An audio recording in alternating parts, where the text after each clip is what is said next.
Boom van die lewe.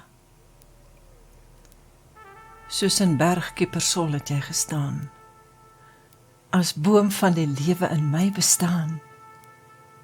Maar die byl van jou verraad in jou hand, het dit met venyn gevel by die stam. Hier waar ek loop op die see van Galilea, wonder ek of wonderwerke nog gebeur. Wat is die waarde van 153 vissies? En of klippe regtig, my God, kan uitroep. Want my hart het kliptafels geword. En die druppel wat val uit my kyker, is die bloed van die rooi huiver, wat makabere beelde maak op my hart. Die hierogliewe van ons somerseisoen, wat net ek en jy saam sou verstaan, is nou 'n vreemde argaïese vertaling van die nageboorte van 'n misgeboorte, sleep bloedspore oor 'n vergete alfabet. En ek wonder of God wenende wee verstaan, en hoeveel smart 'n hart kan vat. Ek blaai deur my boom, want dis nou 'n bundel, en by die wolta gaan staan ek stil. Die storms op die see van Galilea maak my bang. My skippie is besig om onder te gaan. Ek vou jou soos 'n boekmerk om onthou. En my kyk loop oor my skouer, as jou spore op die strand verdwyn, want 153 het nie vir jou verbond gespel. En ek hoor die echo van 'n stem. Yahweh, help my, ek vergaan.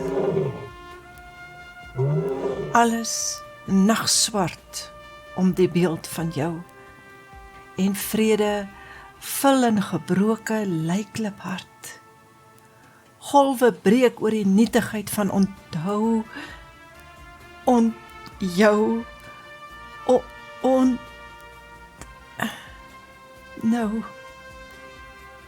nou sit my gees hier in die vallei van Josafat, tussen F-16's en missiele en wonder oor die sin van die menselewe, en of dit regtig net uit bloed, dood en onreg bestaan.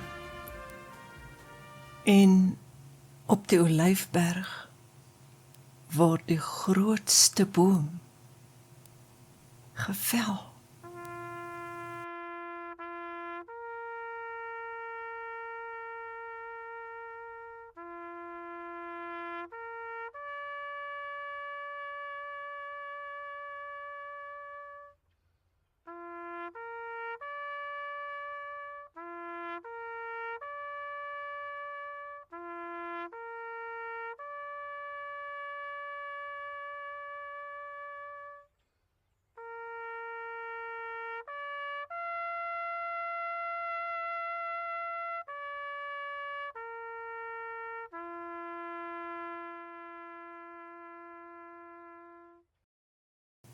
Geskryf deur Rihanna Crawford.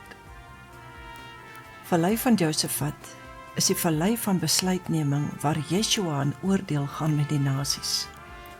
Argaïse is 'n woord of uitdrukking wat in so 'n mate verouder het, dat dit heeltemal of feitelik heeltemal in onbruik verval het. Volta is 'n historiese verskywing wat die verandering van 'n gedagte of argument in 'n gedig aandui. 153 vissies. Die gematria van hierdie vergelyking van Yeshua is 9 en dui op geboorte en verbond met die gelowiges. Die rooi huiver, die offer wat gebring is in die allerheiligste op die dag van versoening, en stel Yeshua voor. En die spasie in die tweede laaste stanza, dui op 'n flatline. die dood. Gelees deur Margaret Bennett.